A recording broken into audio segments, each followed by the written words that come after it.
Okay, welcome sa another vlog. Okay, ang pag-usapan po natin ngayon, ano ba ang kaibahan ng manual na motor at automatic na motor? Anong advantage at disadvantage nito? Okay, sa NMAX automatic versus sniper na manual.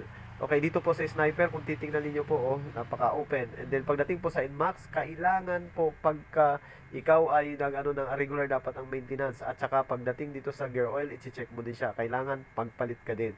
Okay, pagdating po dito sa NMAX, kailangan po regular ang CVT cleaning. Kasi hindi ang motor po na to hindi pwedeng tamad, hindi ka rin pwedeng kuripot ka kasi bakit? Magkakaproblema ang motor mo kung hindi ka magsi-CVT cleaning or hindi ka magpapalit ng mga kung ano ang problema meron dito sa loob. Kasi bakit? Grabe ang epekto pagdating po sa dragging. Okay? So, common na pinapalitan dyan po yan yung mga flyball. Okay? Yan. So, pagdating po sa cleaning, hindi po pwedeng hindi rin maayos ang paglilinis mo. Kagaya niyan, no?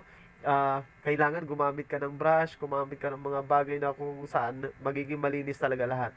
Okay, pagdating naman dito sa sniper, ay alam nyo po, titingnan mo, pareho lang naman sila, keyless, pareho silang VVA, pareho silang 155, okay? Pareho silang digital yung speedometer, okay? So, madami silang pagkakapareho. Kaya lang, ayan, pansinin po, pareho din silang disc brake, harap at likod.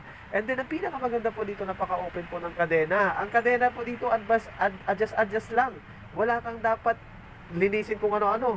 Pwede kang magbawas, pwede mo i-adjust pagdating sa ganyan. And then yung presyo napakamura.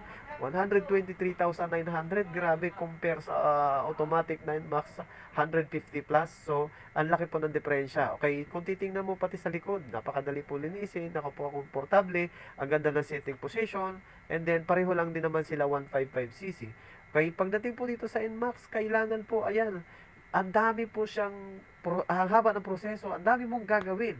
Ang dami po siyang aayusin. Kasi bakit? Pag hindi tama ang pagtuno mo, dito po, so, pag hindi tama ang pagtuno, pag pag nag-CVT cleaning ka, at hindi tama ang pagpalit mo, yung dragging po, hindi mo maaalis. Kasi bakit?